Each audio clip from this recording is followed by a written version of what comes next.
இன்றைக்கி நம்ம 1983 நடந்த சுப்ரீம் கோர்ட்டில் நடந்த ஒரு முக்கியமான ஒரு கேஸை பற்றி நம்ம பார்க்க போகிறோம்.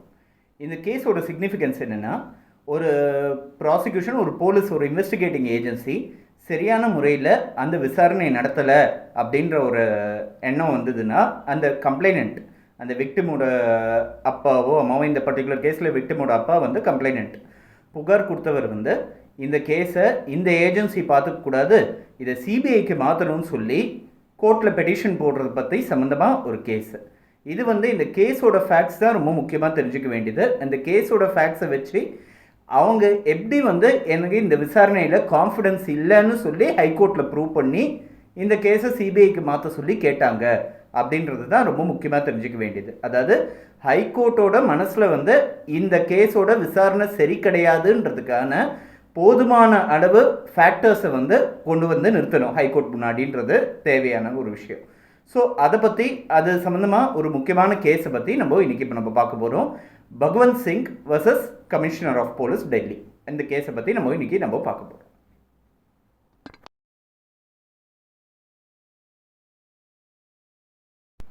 இந்த கேஸை கம்ப்ளைண்ட் கொடுத்தவர், இந்த பர்டிகுலர் பெட்டிஷன் ஃபைல் பண்ணுறவர் பேர் பகவந்த் சிங். அவர் வந்து இந்தியன் ரெவன்யூ சர்வீஸில் வந்து ஒரு அதிகாரி, ஒரு மெம்பர், இந்தியன் ரெவன்யூ சர்வீஸில் வந்து ஒரு மெம்பர். அவருக்கு வந்து ஒரு பொன் குழந்தை, ஒரு பொண்ணு.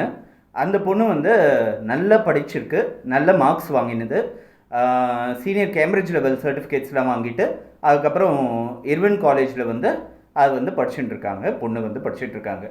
ஸோ சின்ன வயசுலேருந்தே இது ஒரு பொறுப்பான ஒரு கவர்மெண்ட் சர்வெண்ட்டுன்றதுனாலையும், ப்ளஸ் நிறைய இந்த சமுதாயத்தில் நடக்கிற நிறைய விஷயங்களை பார்க்குறதுனாலையும் against dowry, anti dowry campaign அப்படின்றத வந்து இவரும் நடத்தியிருக்காரு, அந்த பொண்ணும் நடத்தியிருக்காங்க. அதாவது காலேஜில் இருக்கும்போதே, படிக்கும்போதே அந்த பொண்ணு வந்து வரதட்சணை கொடுமைக்கு எதிராக ஒரு கேம்பெயின் நடத்தின அளவுக்கு ஒரு பொண்ணு. ஸோ இந்த மாதிரி ஒரு ஃபேமிலி, நல்ல ஒரு அப்ஸ்டாண்டிங் சொசைட்டியில் நல்ல ஸ்டேட்டஸ் உள்ள ஒரு ஃபேமிலி. பொண்ணு பார்க்கறதுக்கு அழகாக இருந்தது. இவர் என்னென்னா, இவரோட ஃபேமிலி ஃப்ரெண்ட் ஒருத்தர் இருக்கார், அவரோட பையன் ஒரு மோட்டர் பார்ட்ஸ் பிஸ்னஸ் வந்து பண்ணிகிட்ருக்காரு. ஸோ ரொம்ப பழகின ஃபேமிலின்றதுனாலேயும் ரொம்ப நெருக்கமானவங்கன்றதுனாலேயும் அவங்களே சம்மந்தி ஆகிறதுக்காக முடிவு பண்ணாங்க. அதே மாதிரி இந்த பொண்ணை வந்து அந்த பையனுக்கு, மோட்டர் பார்ட்ஸ் பிஸ்னஸ் பண்ணுற பையனுக்கு கல்யாணம் பண்ணி கொடுக்கலான்னு முடிவாச்சு. நல்லபடியாக கல்யாணமும் ஆச்சு, அதில் எந்த விதமான விஷயமும் இல்லை. ஆனால் இவருக்கு வந்து இந்த வரதட்சணைக்கு எதிராக ஒரு கொள்கை இருக்குன்றதை வந்து அவங்களால அந்த குடும்பத்தால் ஏற்றுக்க முடியல, சம்மந்தி குடும்பத்தால் ஏற்றுக்க முடியல. ஸோ இப்போ என்னென்னா, அதை வந்து ஒரு வாதத்துக்கு நல்லா இருக்குது, ஆனால் யதார்த்தத்துக்கு சரி கிடையாது அப்படின்றத அவங்களோட எண்ணம். கொஞ்சம் நாளாக அந்த பொண்ணை வந்து ஹராஸ் பண்ணிட்டு வந்துட்டுருக்காங்க. ஒரு பொண்ணு வந்து குழந்தை பிறக்காததுக்கு, உனக்கு குழந்தை பிறக்காததுக்கு காரணம் உன் கழுத்தில் வந்து உங்கள் அப்பா எந்த நெக்லஸும் போடாமல் வெறும் கழுத்தை அமைச்சிட்டாரு அப்படின்னு சொல்லிட்டு ஹராஸ் பண்ணிட்டு வந்துட்டுருக்காங்க. அப்பப்போ குத்தி காமிக்கிறாங்க, வீட்டு வேலையை நிறைய வாங்குறாங்க, அந்த மாதிரி நிறைய விஷயங்கள் நடந்துகிட்ருக்கு.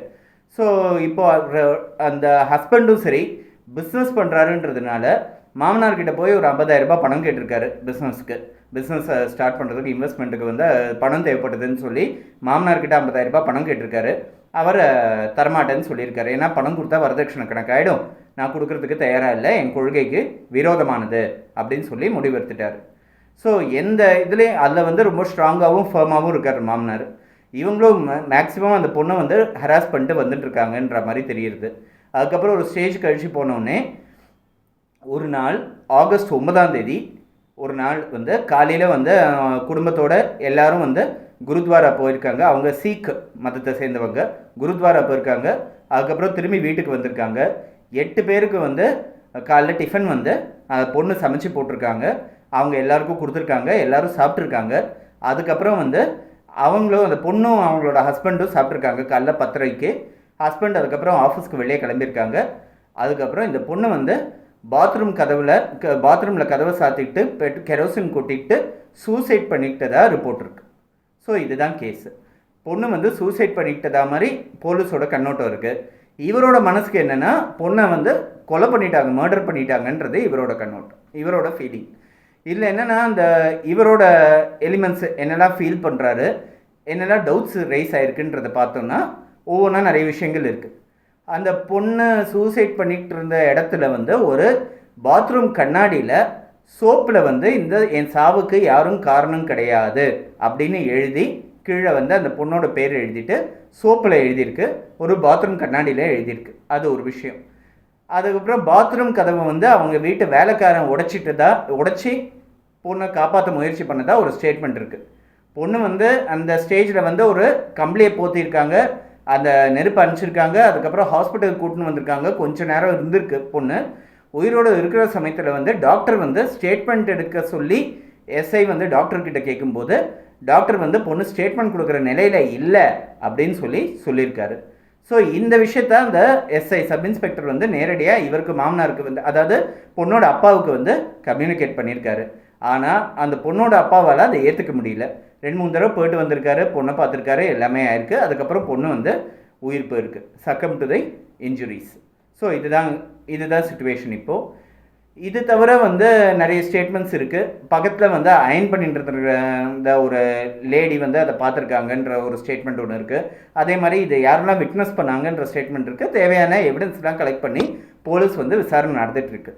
இந்த போலீஸ் நடத்தக்கூடிய அந்த விசாரணையில் என்னெல்லாம் தப்பு இருக்குது, அந்த இன்வெஸ்டிகேஷனுக்கு முரண்பாடாக என்னெல்லாம் நடந்திருக்குன்றத இவர் வந்து எடுத்து வச்சு கோர்ட்டுக்கு வந்து எடுத்து சொல்லி இந்த கேஸை வந்து இவங்க விசாரணை மேற்கொண்டு நடத்தினா சரியில்லை, எனக்கு வந்து அது மேலே நம்பிக்கை இல்லைன்னு சொல்லிட்டு இந்த கேஸை வந்து சிபிஐக்கு மாற்றுறதுக்கு முயற்சி பண்ணியிருக்காருன்றத, என்னெல்லாம் ஃபேக்டர்ஸ் சொல்லியிருக்காருன்றத இப்போ நம்ம பார்ப்போம். இப்போ இந்த விசாரணை நடத்தும் போது ஒரு ஸ்டேட்மெண்ட்டில் என்ன சொல்கிறாங்க, வேலைக்காரனோட ஸ்டேட்மெண்ட் வந்து நான் தான் கதவை உடைச்சிட்டு பொண்ணை வந்து காப்பாற்றி வெளியே கொண்டு வந்தேன் அப்படின்ற மாதிரி இருக்குது. காப்பாற்ற முயற்சி பண்ணேன்றது இருக்குது, காப்பாற்றலை, அது ஒன்று. இன்னொரு ஸ்டேட்மெண்ட்டில் என்ன இருக்குன்னா, மாமியார் வந்து நான் வந்து மேலே ஏறி வந்தேன், மயங்கிட்டேன், அன்கான்ஷியஸ் ஆகிட்டேன் இந்த விஷயம் தெரிஞ்சுக்கிட்டு அப்படின்னு சொல்லிட்டு நான் முயற்சி பண்ணேன் கதை திறக்கிறதுக்கு அப்படின்றது இருக்குது. இந்த 2 ஸ்டேட்மெண்ட்டுக்கும் ஒன்றுத்துக்கு ஒன்று முரண்பாடாக இருக்குன்றத ஒரு விஷயம், ஒரு இன்கன்சிஸ்டன்சி. இன்னொரு விஷயம், ஒரு கேக் ஆஃப் சோப்பை யூஸ் பண்ணி, ஒரு சோப்பு கட்டியை யூஸ் பண்ணி தான் அந்த எழுதியிருக்காங்க என் சாவுக்கு யாரும் காரணம் இல்லைன்னு. அந்த சோப்பு கட்டியை ஏன் வந்து எவிடன்ஸாக மார்க் பண்ணல, எடுத்துக்கல போலீஸு, அதை ஏன் ஃபோரன்சிக்கு அனுப்பலை அப்படின்றத ஒரு கேள்வி. ஏன்னா அது ரொம்ப ஒரு வேல்யூபிள் பீஸ் ஆஃப் எவிடன்ஸ். அந்த பொண்ணோட கைரேகை இருக்கும் கண்டிப்பாக சோப்பு கட்டி மேலே, அந்த சோப்பு கட்டி மேலே தான் அதை வச்சு தான் எழுதியிருக்க முடியும், இல்லை அதை எப்படி கையாண்டிருக்காங்கன்ற ஒரு விதத்தை வச்சு தெரிஞ்சிக்க முடியும். ஸோ அதை வந்து ஃபோரன்சிக்கில் அனுப்ப வேண்டியது ஒரு அவசியமான ஒரு விஷயமா இருக்குது. ஏன் அனுப்பலைன்றது இன்னொரு 2வது கொஸ்டின். 3வது கொஸ்டின், அந்த ஒரு கண்ணாடி மேலே நோ பர்சன் இஸ் ரெஸ்பான்சிபிள் அப்படின்னு சொல்லிட்டு don't hold any one responsible அப்படின்னு சொல்லிட்டு ஹைஃபன் போட்டு பிங்கின்னு போட்டிருக்கு. ஸோ அந்த கண்ணாடியில் எழுதியிருக்கு இல்லையா, அந்த கண்ணாடியை வந்து ரொம்ப கொஞ்சம் நாட்கள் கழித்து தான் அதை வந்து ஒரு எவிடன்ஸாக எடுத்துகிட்டு ஃபோரன்சிக்கு அமிச்சாங்க. ஸோ இந்த நேரத்தில் வந்து அது மேலே இருந்திருக்கக்கூடிய எந்த தடயங்கள் வேணாலும் அழிஞ்சிருக்கலான்றது இருக்குது. ஸோ இது 3வது விஷயம். 4வது விஷயம், ஒரு கம்பளியை போட்டு தான் அந்த பொண்ணோட நெருப்பு அணைச்சாங்கன்றது இருக்குது. ஆனால் அந்த கம்பளியை வந்து எவிடன்ஸாக ஃபோரன்சிக்கு அனுப்பலை. இது 4வது விஷயம்.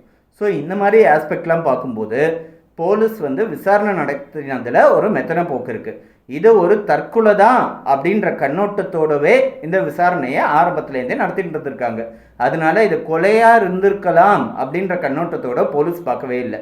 சட்டத்தில் ஒன்று சொல்கிறது, ஒரு டெத் வந்து ஒரு மேரேஜ் ஆகிட்டு 10 மாதத்தில் இந்த டெத் ஆகிருக்கு.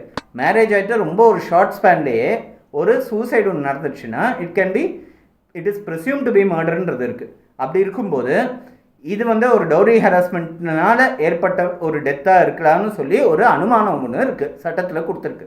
ஸோ அதை பேஸ் பண்ணி பார்க்கும்போது இது ஒரு மர்டராக இருந்திருக்கலாம் அப்படின்ற கண்ணோட்டத்தோடு அவங்க பார்க்கவே இல்லை. ஸோ இதை பார்க்காதது அவங்க மேலே ஒரு பெரிய ஒரு தவறை காமிக்கிறது அப்படின்னு சொல்லி ஹைகோர்ட் முன்னாடி அந்த பொண்ணோட அப்பா கம்ப்ளைண்ட் கொடுத்தவர் பகவந்த் சிங்குன்றவர் சொல்கிறார். ஹைகோர்ட்டும் சரி, சுப்ரீம் கோர்ட்டும் சரி, ஃபர்தராக சுப்ரீம் கோர்ட் முன்னாடி சொல்கிறார். சுப்ரீம் கோர்ட் வந்து இந்த ஃபேக்டர்ஸ் எல்லாம் கன்சிடர் பண்ணிவிட்டு கிளியராக ஒரு ஜட்ஜ்மெண்ட் ஒன்று கொடுக்குறாங்க. இந்த கேஸை பார்க்கும்போது போலீஸோட மெத்தன போக்கு வந்து நல்லா அப்பட்டமாக தெரியுது. இந்த பர்டிகுலர் பீசஸ் ஆஃப் எவிடன்ஸை வந்து அவங்க கேதர் பண்ணாதது வந்து அந்த சாட்சியங்களை வந்து விடுவிக்கிற மாதிரியும் ஒரே கண்ணோட்டத்தோடு ஒரு போலீஸ் வந்து அந்த இன்வெஸ்டிகேஷன் நடத்துகிற மாதிரியும் இருக்குது. என்ன நடந்திருக்குன்றதை தேடுறதை விட்டுட்டு இது நடந்திருக்கு, இதுக்கு சாதகமாக இருக்கக்கூடிய சாட்சிகளையும் தேடுறதுன்ற ஒரு போக்கு ஒன்று இருக்குது. ஸோ அதை வந்து அவங்க எம்ப்ளாய் பண்ணியிருக்காங்கன்றது தெரியுது. ஸோ அது சரி கிடையாது, அதனால் இதை ஏற்றுக்க முடியாதுன்னு சொல்லி இந்த பர்டிகுலர் கேஸை சுப்ரீம் கோர்ட் சொல்லிவிட்டு இந்த கேஸை சிபிஐக்கு ட்ரான்ஸ்ஃபர் பண்ணியிருக்காங்க. ரொம்ப ஒரு முக்கியமான கேஸு. ஏன்னா ஒரு போலீஸ் இன்வெஸ்டிகேஷன் ஒன்று நடக்கும்போது அவங்க அந்த கேஸுக்கு அவங்க கொடுக்கறது தான் எவிடன்ஸ். ஒருவேளை ஒரு சில விஷயங்களை வந்து அவங்க விசாரிக்காமல் நெக்லெக்ட் பண்ணி விடுறதுக்கான வாய்ப்புகள் இருக்குது. ஸோ அந்த கம்ப்ளைண்ட் கொடுக்குறவரோ இல்லை பாதிக்கப்பட்டவர் விக்டிமோ இதை ரொம்ப கேர்ஃபுல்லாக கணிக்க வேண்டியது அவசியமாக இருக்குன்றதுனால இந்த மாதிரி விஷயங்களை கேர்ஃபுல்லாக நம்ம ஃபாலோ பண்ணி எதெல்லாம் நமக்கு வந்து ஒரு டவுட்ஸை க்ரியேட் பண்ணுறதோ அவங்க ஒரு பார்ட் ஆஃப் அந்த பாத்வேலேருந்து ஒரு டீவியேஷன் ஒன்று எங்கெல்லாம் இருக்கோ அதை வந்து நேரடியாக கோர்ட்டோட கண்ணோட்டத்துக்கு கொண்டு போயிட்டு அதை இமீடியட்டாக வந்து அந்த கேஸை வந்து ஒன்று சரி செய்யணும், இல்லைனா ஸ்ட்ரிக்சர்ஸ் பாஸ் பண்ணி இந்த பேராமீட்டர்ஸ்குள்ளே அவங்க விசாரணை நடத்தணும்னு சொல்லணும், இல்லைனா அந்த கேஸை வந்து வேறு ஒரு இன்வெஸ்டிகேஷன் ஏஜென்சிக்கு மாற்றணுன்றது ரொம்ப அவசியமான ஒரு விஷயமா இருக்குன்றதுக்காக இதை பற்றி தெரிஞ்சுக்கிறதுக்காக இந்த வீடியோ. நிறைய கேசஸ் பார்த்துருப்போம், சிபிஐக்கு மாற்றிருக்காங்கன்னு சொல்லி இது சம்மந்தமாக இந்த வீடியோ ரொம்ப